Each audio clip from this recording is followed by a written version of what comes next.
Welcome back to our channel. As you can see down below, this is going to be an ukay-ukay haul. So if you wanna see what I bought from ukay-ukay, please keep on watching.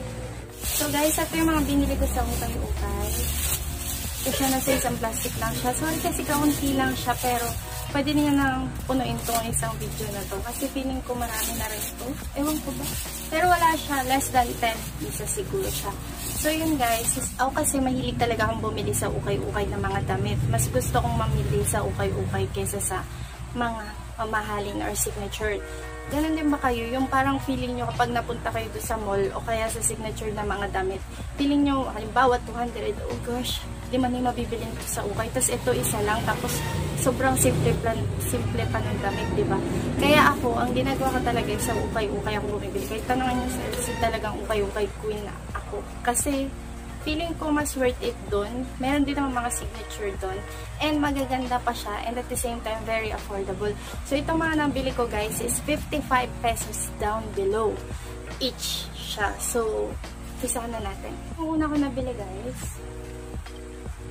kulay orange siya. And then parang crop top siya. Hanggang chan ko siya. As in, crop top talaga siya. Tapos, parang hanggang 3/4 yung ano niya. Kasi kapag nilagay ko siya dito sa balikat ko, makikita nyo, hanggang dito siya sa may siko ko. So, 3/4 siya guys. And then, kung makikita nyo, meron siyang mga polka dots na hindi halata. Actually, yung binili ko to, hindi ko nga napansin eh. Very, very cute. And then, ayan lang. Yan yung color niya.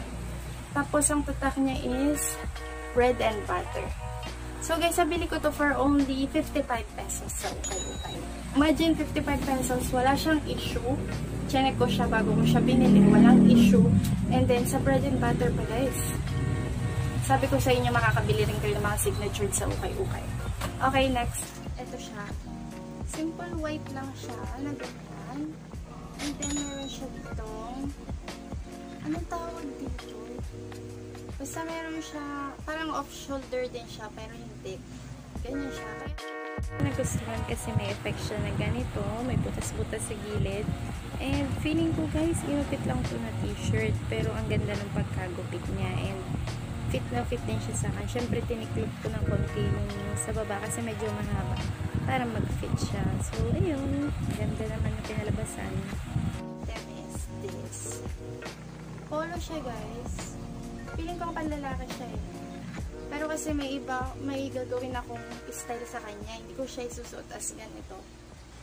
Pwede naman siya isuot na ganito tapos naka-tube ka sa loob. Pero may iba akong gagawin sa kanya. So, tignan nyo na lang yung trial ko dito. Okay, floral siya na black, guys. And polo siya, polo type. So, yan yung ginawa kong style sa kanya. Parang off-shoulder. Yun. This is worth 50 pesos. 50 pesos lang siya. Nabili ko. Kasi yung doon, guys, is 65 pesos each. Doon sa pangalawang binilang ko ng ukay, 65 pesos each. Pero 2 for 100 siya. So, naging 50 na lang siya.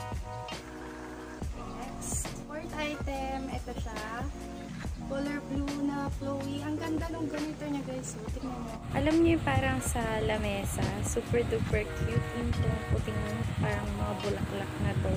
And off-shoulder siya which is uso. And then yung sa braso niya parang nakakapayat yung part na yun. May masikip sa braso and then may maluwag din dun sa braso. Yung pababa niya. So yun. Bet na bet ko lalo yung color niya. I bought this for only 55 pesos. Sobrang mura. So, ito ay ano lang siya. Maong na pang-top lang siya. Binili ko siya para ipang-top. Halimbawa, nakasando ko sa dito ko nakatingin dito. Halimbawa, nakasando ko sa loob. Pwede ko siyang ipang-top. Especially pag nagsisinit, tas malamig. Yung maong siya, hindi ako lalamigin. So, ayan, mas gusto ko siya as pampatong lang dun sa sando. Kasi mas bagay siya. Tapos, ayan. Ganyan siya. Yung texture niya, yung normal maong lang. And then, pwede mo rin naman siyang gawing blouse. Yan, ibotones mo siya kasi medyo mainit kasi sa Pinas. Kaya parang hindi ko siya bet. Gusto ko lang siyang gamitin kapag malamig. Ganun. So, ito yung tatak niya. Ito, Fira. Ferrine, whatever. So, international daw siya.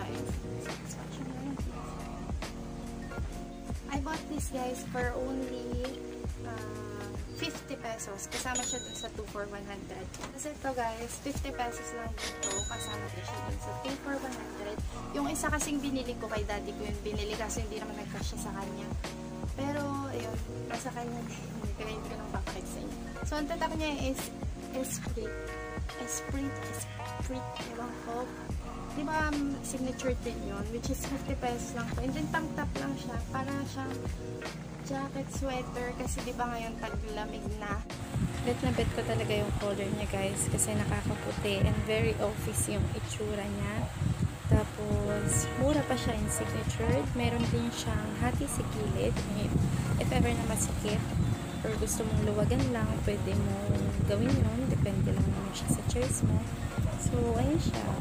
Bet na bet ko to. Ito yung pinaka-favorite ko sa lahat ng nabili ko. Okay guys, so that is the last item for my ukay-ukay haul. I hope you enjoyed this video. God bless you and see you on my next vlog. Bye!